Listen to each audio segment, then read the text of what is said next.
রান্না করতেছি, লটকা শুটকি বোনা করতেছি। দিয়ে দিচ্ছি রসুন, গোটা জিরা,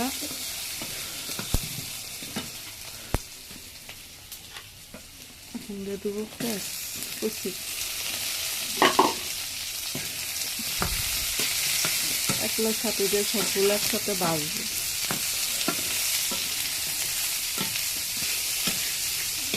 ভাজা হয়ে গেলে দিয়ে দিব শুটকিগুলো।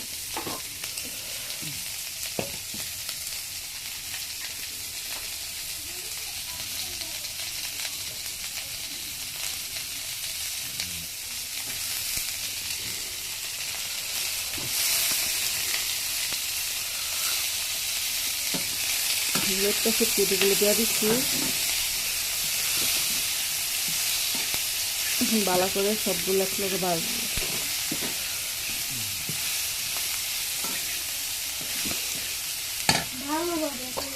লাকড়ি চুলায় রান্নাটার খাওয়া মজা আলাদা।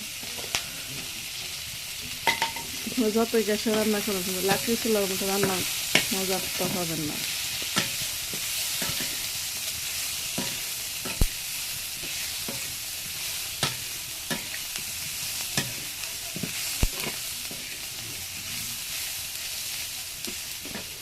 পেঁয়াজ ভাজা হয়ে গেছে।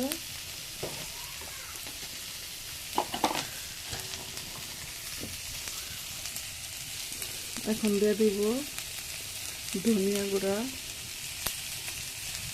মরিচের গুঁড়া।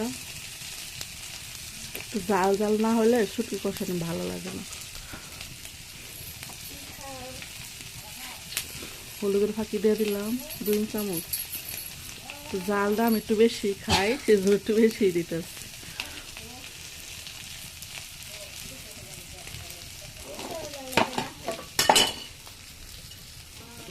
সবগুলো একসাথে মিক্স করে দিই।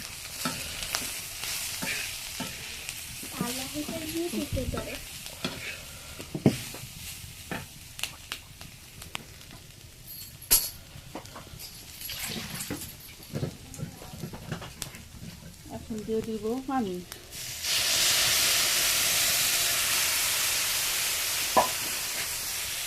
পানি দিয়ে সবগুলো একসাথে মিক্স করে নেব। এখানে দিলাম গোটা জিরা, আদা, রসুন, পেঁয়াজ। তারপরে শুটকিগুলো দিয়ে হলুদ, মরিচ, ধনিয়া দিয়ে একসাথে কষিয়ে